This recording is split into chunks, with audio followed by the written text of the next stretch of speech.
Hello everyone. Science through keywords में एक बार फिर से आप सभी का स्वागत है। आज हम लोग डिस्कस करने जा रहे हैं यूपीएससी में प्रीलिम्स में पूछे गए दो इंपॉर्टेंट की टर्म्स को। एक है बायोफिल्म्स और दूसरा है प्रोबायोटिक्स। इन दोनों टर्म पे एक क्वेश्चन पूछा गया था 2022 के प्रीलिम्स एग्जाम में। तो आज हम देखते हैं कि आखिर ये दोनों टर्म्स के मीनिंग क्या है और इनके बारे में और जानने की कोशिश करते हैं। सबसे पहले हमारा जो टर्म है वो है बायोफिल्म्स का। बायोफिल्म्स क्या होते हैं? बेसिकली माइक्रो ऑर्गेनिज्म का एक कलेक्टिव ग्रुप जो किसी सरफेस पे ग्रो कर रहा हो उसे हम बायोफिल्म करते हैं। जैसे फॉर एग्जांपल आपके पास सबसे अच्छा एग्जांपल होगा जो डेंटल प्लेक है, जो आप इस इमेज में देख सकते हो। जो डेंटल प्लेक होता है वो एक बिल्डअप होता है बैक्टीरिया का, जो टिथ के सरफेस पे प्रेजेंट होते हैं। तो this is something which we call as biofilms. ये जो माइक्रो ऑर्गेनिजम्स हैं वो बायोफिल्म क्रिएट करते हैं। माइक्रो ऑर्गेनिजम्स हो सकते हैं for example bacteria, fungi, प्रोटिस्ट्स etcetera. तो ये सभी बायोफिल्म्स क्रिएट करते हैं, एक ग्रुप क्रिएट करते हैं, एक सरफेस पे ग्रो करते हैं। अब इनका मेडिकल इंप्लीकेशंस क्या है? जो बायोफिल्म्स है वो मेडिकल डिवाइसेस जैसे कि इम्प्लांट्स या प्रोस्थेटिक डिवाइसेस जो है उन पे डिपॉजिट हो जाते हैं। इसके कारण परसिस्टेंट इंफेक्शन हो सकती है। और जो हमारा इम्यून सिस्टम है और जो एंटीबायोटिक्स है उनका इम्पैक्ट जो है, उनका जो इम्प्लीकेशन है या उनका जो इफेक्ट है वो कम हो जाता है। वहीं पे अगर हम डेंटल हेल्थ की बात करें तो बायोफिल्म्स के कारण डेंटल प्लेग जो है वो टीथ पे, जो हमारे दांतों पे है, वो डेवलप होता है। अब इसके कारण कैविटीज, गम डिजीज, इन सभी के होने की संभावना होती है। तो हमारे जो मेडिकल डिवाइसेस हैं उनको भी खराब कर सकती है, या उनका इंपैक्ट जो है, या एंटीबायोटिक्स का जो इंपैक्ट है उसको रिड्यूस कर सकती है, हमारे दांतों को इफेक्ट कर सकती है। तो ये कुछ एग्जाम्पल्स हुए। इसके साथ साथ बायोफिल्म्स जो है वो इंडस्ट्रियल सेटिंग में भी प्रोडक्शन प्रोसेसेस को इंपैक्ट कर सकते हैं। जैसे इफिशियंसी को कम करना, मेंटेनेंस कॉस्ट को इंक्रीज करना, कंटामिनेशन इश्यूज को बढ़ाना। स्पेशली फूड इंडस्ट्री में इसका अच्छा खासा इंपैक्ट देखा जा सकता है। साथ ही साथ ये जो बायोफिल्म्स है वो एक एंटीबायोटिक्स के अगेंस्ट रेसिस्टेंस प्रोवाइड करने में भी हेल्प करते हैं। तो मीन्स अगर आप देखो कि अगर हम एंटीबायोटिक्स यूज कर रहे हैं तो उन एंटीबायोटिक्स का जो हमारे जो बैक्टीरियाज हैं, जो जो ऑर्गेनिजम्स हैं, उन पे इंपैक्ट कम हो जाता है। आपने एक सिंपल सी कहावत सुनी होगी कि अकेला अगर कोई होता है तो उसको तोड़ना काफी आसान है, एक लकड़ी को तोड़ना बहुत ही आसान है, बट अगर पूरे बंडल में लकड़ी हो तो उसे तोड़ना काफी मुश्किल हो जाता है।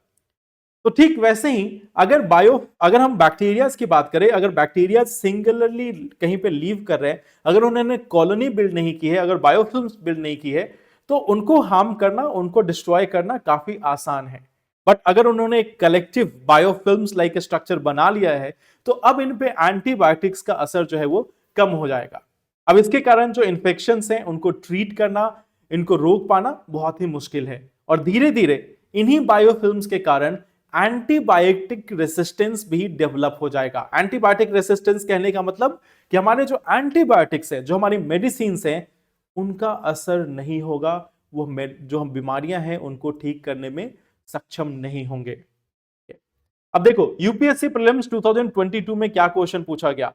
बायोफिल्म्स कैन फॉर्म और medical implants with in human tissues. जैसे हमने स्टार्टिंग में देखा, of course it can form.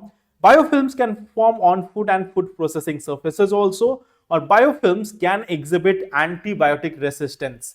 तो ये तीनों स्टेटमेंट सही है, बायोफिल्म्स इन तीनों चीजों का कारण बन सकता है। तो आंसर होगा डी 1, 2 एंड 3। अब देखो दूसरा एक इंपॉर्टेंट टर्म है प्रोबायोटिक्स।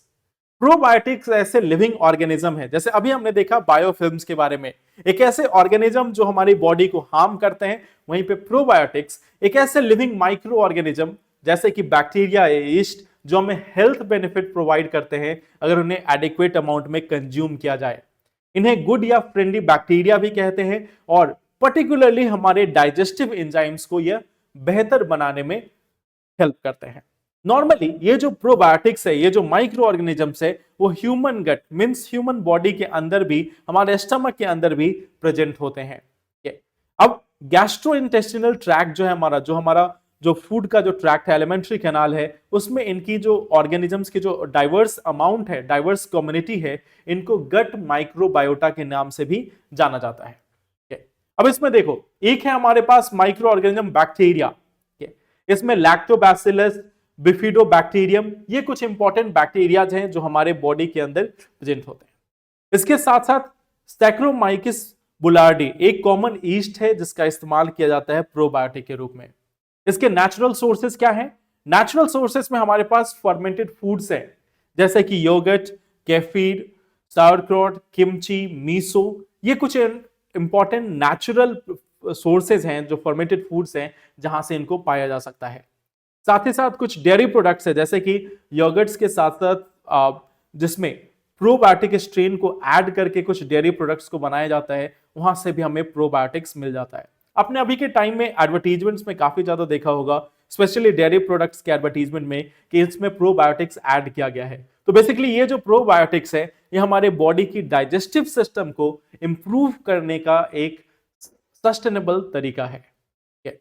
हेल्थ बेनिफिट क्या होते हैं? हमारे बॉडी में ये जो बेनिफिशियल बैक्टीरिया है हमारे डाइजेशन सिस्टम को इंप्रूव करते हैं और साथ ही साथ हमारे इम्यून सिस्टम को भी बेहतर बनाने की कोशिश करते हैं। अब इसके साथ ही कुछ प्रॉब्लम्स हैं, कुछ बॉडी के प्रॉब्लम्स हैं जिनको प्रोबायोटिक्स का इस्तेमाल करके दूर किया जा सकता है। जैसे इरिटेबल बाउल सिंड्रोम हो तो उसको यूज करने के लिए प्रोबायोटिक्स का यूज किया जाता है। डायरिया के केस में इसके प्रिवेंट करने के लिए या इंपैक्ट को रिड्यूस करने के लिए अगेन प्रोबायोटिक्स का यूज किया जा सकता है। जैसे आपने देखा होगा डायरिया के केसेस में कॉमन ऑब्जर्वेशन है कि people are advised to take curd, yogurt, तो इससे भी उनके जो डायरिया की प्रॉब्लम है वो रिड्यूस हो सकती है। और साथ ही साथ प्रोबायोटिक्स जो है एलर्जीज को डेवलप होने से रोकने में भी हेल्प करता है। अब यूपीएससी प्रीलिम्स में क्वेश्चन पूछा गया, probiotics are made of both bacteria and yeast. अभी हमने देखा बैक्टीरिया और यीस्ट दोनों से बनता है, तो पहला स्टेटमेंट सही है। The organism in probiotics are found in food which we ingest but they do not naturally occur in our gut. अब आपको मालूम है कि फूड के साथ साथ हमारे गट में भी प्रोबायोटिक्स मौजूद होते हैं। प्रोबायोटिक्स मीन सिंपली वो माइक्रो ऑर्गेनिजम्स जो हमारे बॉडी के डाइजेस्टिव सिस्टम या बाकी सिस्टम को बेहतरीन बनाने के लिए, हेल्प करने के लिए मौजूद है। तो सेकेंड स्टेटमेंट जो है वो इनकरेक्ट होगा क्योंकि हमारे गट में भी एग्जिस्ट करते हैं। Probiotics help in digestion of milk sugar, आप सभी को मालूम है ये करेक्ट है। तो correct answer will be 1 and 3 which is C only. Thank you very much for watching this video. All the best.